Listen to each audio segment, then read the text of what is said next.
Hi, I'm Gary Johannes, solution-focused hypnotherapist, founder of Inspired to Change, and the host of Moving Minds Forward. One condition per episode. What's going on, what's keeping it going, and what's actually happening, and what actually helps. Let's get into it. So, burnout. This episode is a little different from the ones we've done so far, because this time I'm not alone. I'm joined today by Dawn Ibbetson, a solution-focused hypnotherapist and a member of the Inspired to Change team based in Chelmsford. But what makes Dawn the right person for this conversation isn't just her clinical experience, it's that she's been there, she's lived it.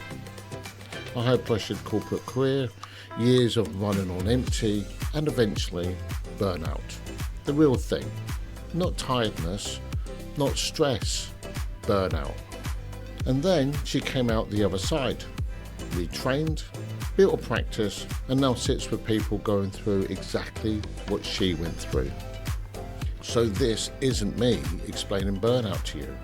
This is a conversation between two people who between them have seen it from every angle, from the inside and from the therapy room. I think you'll find it useful. Let's get into it. Today's a bit different because we've got our first guest. We've got Dawn Ibbetson, and she's going to tell us about her experience, her lived experience, burnout. As I've said in the intro, I'm not going to be telling you all about burnout. Dawn's going to be sharing her story, and hopefully that will make a real difference for some people listening in. So without any other information, let's hand over to Dawn. Dawn, welcome. Hello. Hi, Gary. Nice to see you and speak to you again.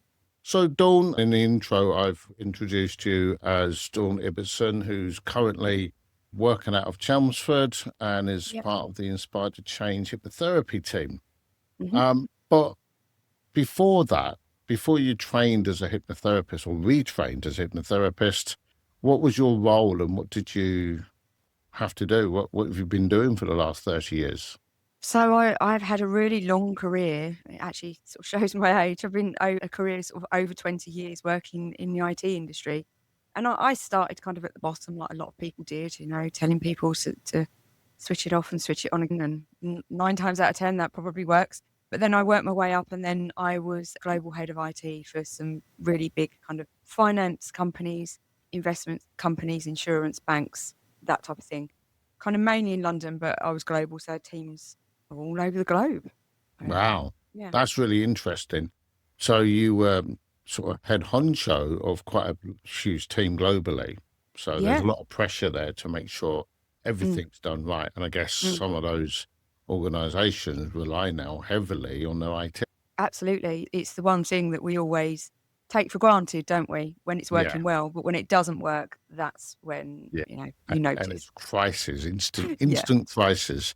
I know, I have a theory, but the biggest influence on mental health right now is IT. So in different ways. And I think printers sit at the top, knowing Printers, how often printers have a mind of their own. I don't understand. I don't understand them. No. So this episode's all about burnout, and you've massively been helpful by putting your hand up and saying that you'll join us with this.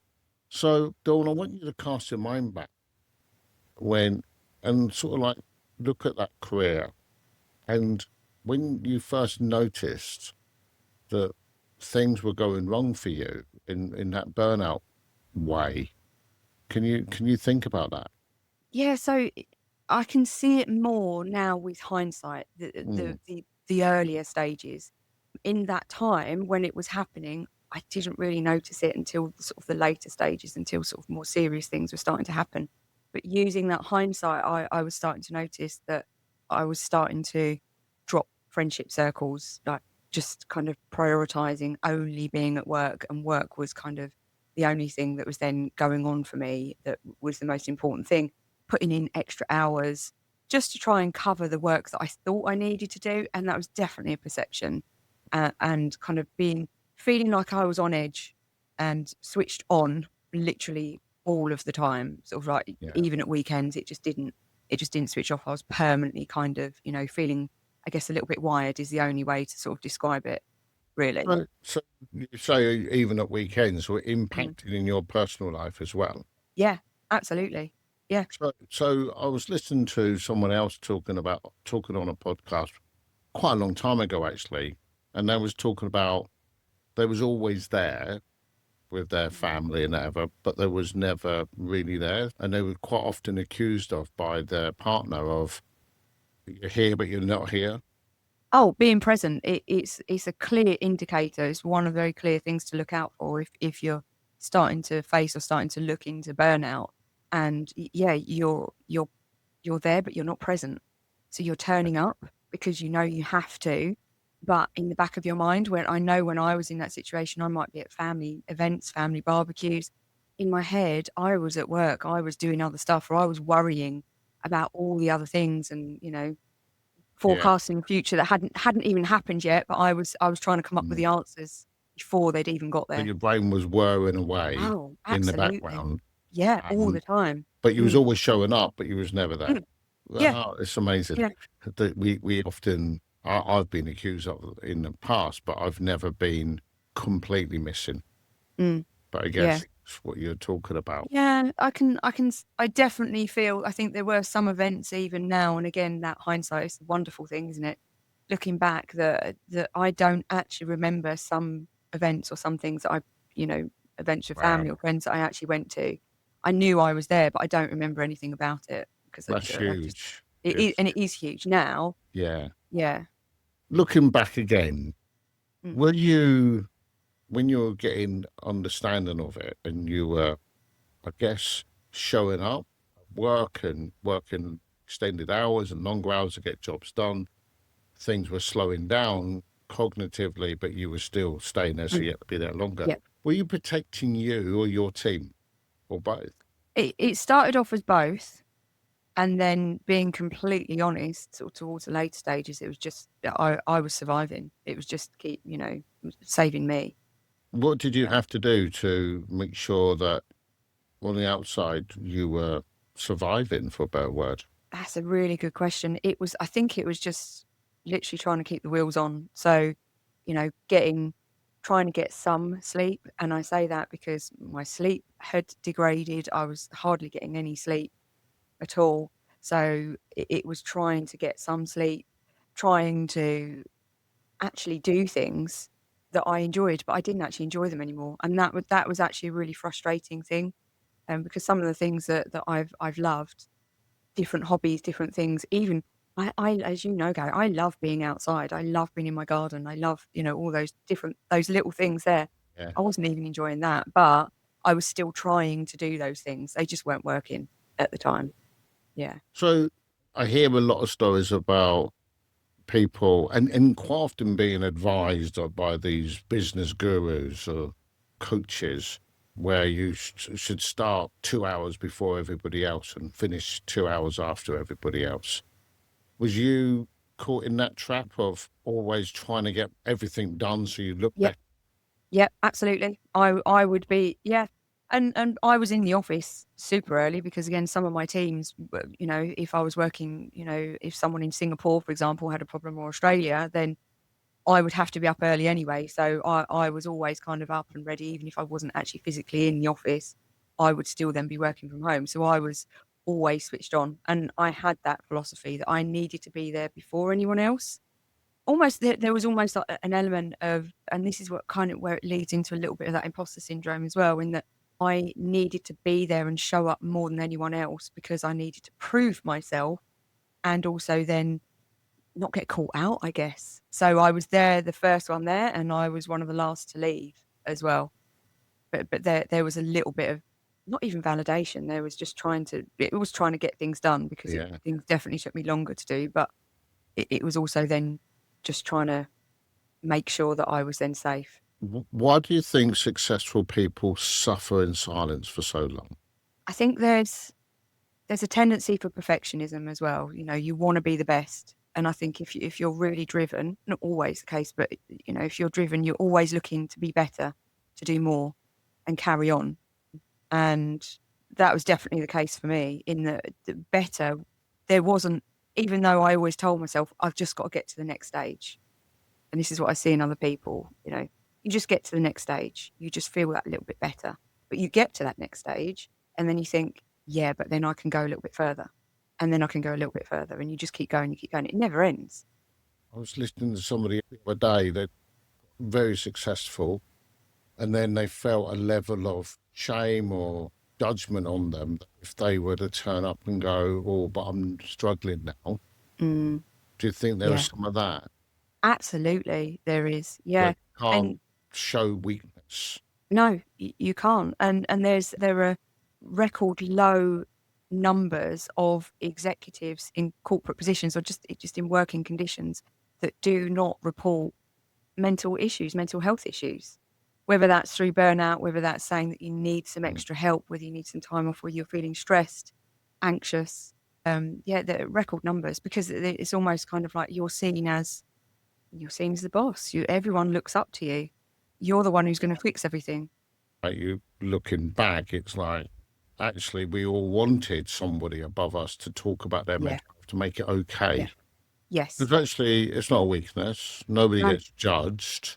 We just fear that we might be judged.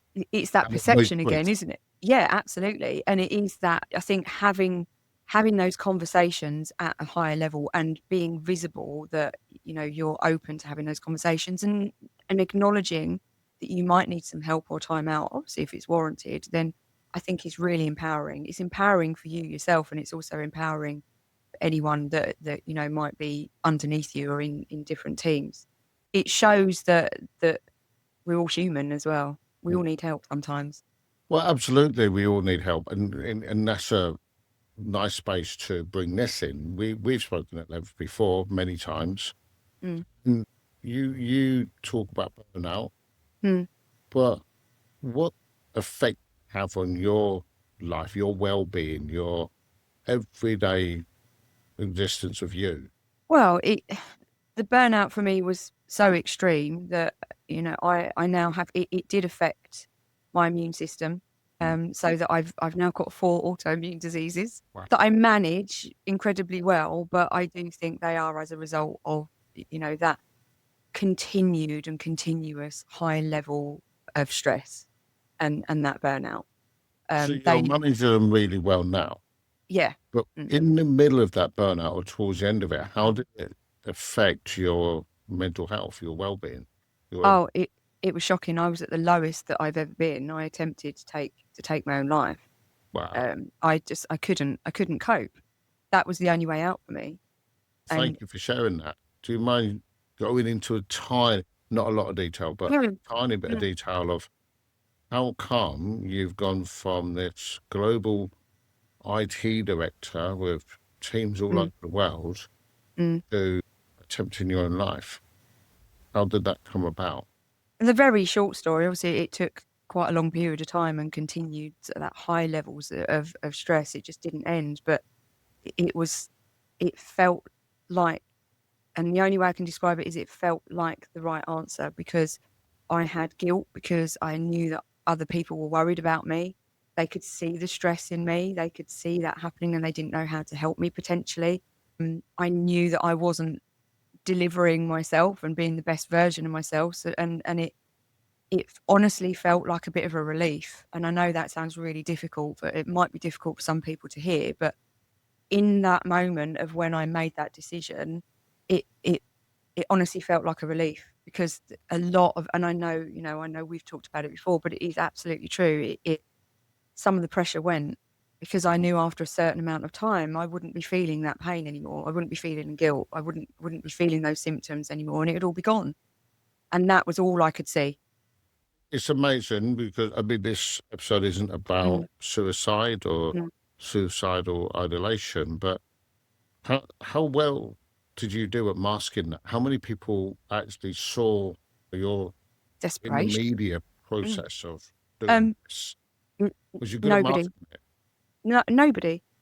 I was very good at masking, and that's another thing, that especially in the earlier stages with burnout, you get very good at masking. You get very good at hiding things because you just need to keep trying more and more, and that just ramps up your fight or flight nervous system, your sympathetic nervous system, in that you are switched on all the time. So you're constantly looking out for those dangers, and you continue to mask. So yeah, in fact, it's only been after a few years that I actually started to open up and felt ready to say to people that's what happened to me.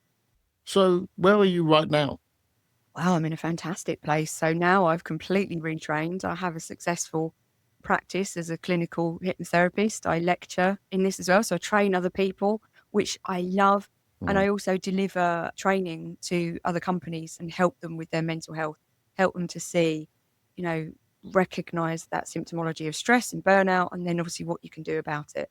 And I do really love that, because I know that I can give something back, and it comes from a lived experience as well. So I really feel like I can help people.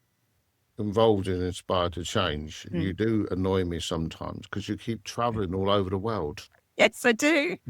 It was like, oh, where are you? Where's Dawn gone? Oh, she's in another country again. Yeah. You've just come back from Italy, haven't you? Yes, Rome last week. Yeah. So yeah. It was wonderful. So the world really opened up for you again. Completely. And it reset a lot of things. Obviously, it happened over a period of time. And also, I think I was still unwell whilst I was training.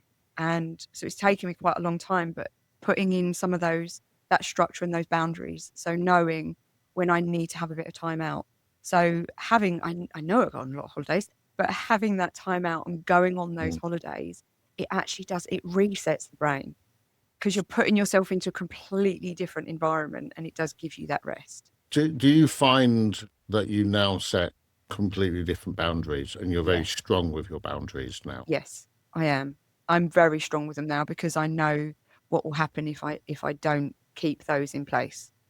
I do. I'm still driven. I'm still very driven, but my boundaries are very different, in that I know that I might need to take a couple of days out, and then I need to rest. Even though it annoys me, I'm going to be completely honest. But I know I need that, and that keeps me in that really good place. I think the self-awareness is really important as well. So to finish up, anyone listening in, and either going through what is burnout, or that's starting that journey where they're either doing it, what would you want them to hear? What would you have liked to hear if somebody had said something to you? I know you don't always hear what's being said when you're in space, but what advice would you give someone who's in those early stages, or going through right now, even at the stages? Yeah. And I know it's going to sound easy, and I know it's not easy, but I would say start the process of reaching out, but make it really small, because you can't make big decisions, or hardly any decisions, when you're facing that level of burnout, even at the beginning or towards the end. Do something really small. Take a really small action, tiny. Reach out to someone, text someone, just with no context there, sort of no expectation, just saying hello. They don't need to reply. You don't need to do anything. But reach out, start that connection, because it's very easy to lose connection and feel like you're very isolated when you're going through that. So you're not talking about reaching out to a therapist necessarily? Not necessarily, no, because that's a really big step. Because that is a huge step for some people. Yeah, it is. Meeting someone for a coffee. Yeah. Taking time to meet somebody at the water cooler who works at a different floor. Yeah, go for a walk at lunchtime. Just go out and get some fresh air. It might be on your own or with someone. Smile at someone. I mean, it's such a small act of kindness, but then you both get a bit of a reaction there, and it feels good for both of you. I know you talk often about dysregulation. Yeah. By doing those small steps, are you helping to regulate the dysregulation? You are. Yes, you're telling your brain, you're telling that nervous system that is out of control, actually, we're safe. That in that moment, we're okay.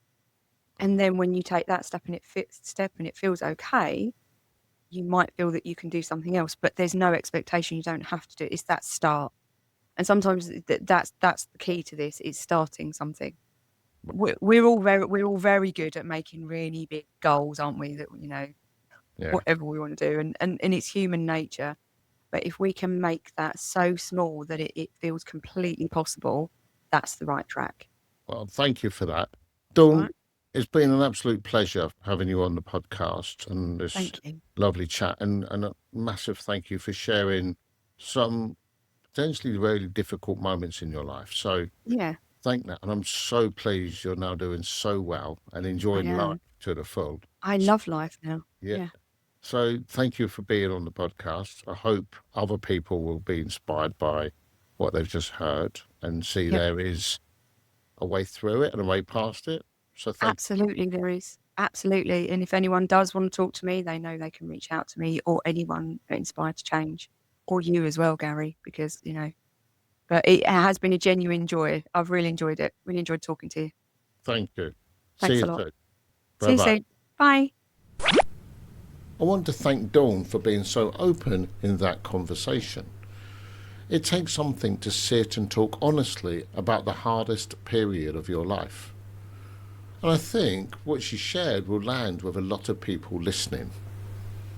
If anything in that conversation sounded familiar, if you recognize yourself in any of it, I want to leave you with this.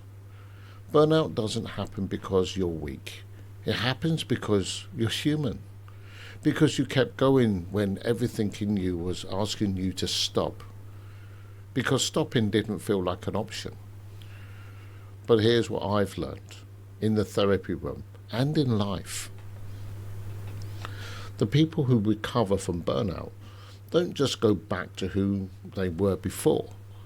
They come back differently, with clearer boundaries, a better understanding of what actually matters, and usually a much lower tolerance to the things that were draining them in the first place. That's not a consolation prize, that's growth. If you're running on empty right now, just do one thing today. Name it. The thing you've been pushing through. The thing you keep telling yourself you'll deal with later. Just name it. Because you can't change what you haven't acknowledged. And that, quietly, without any fanfare, is enough.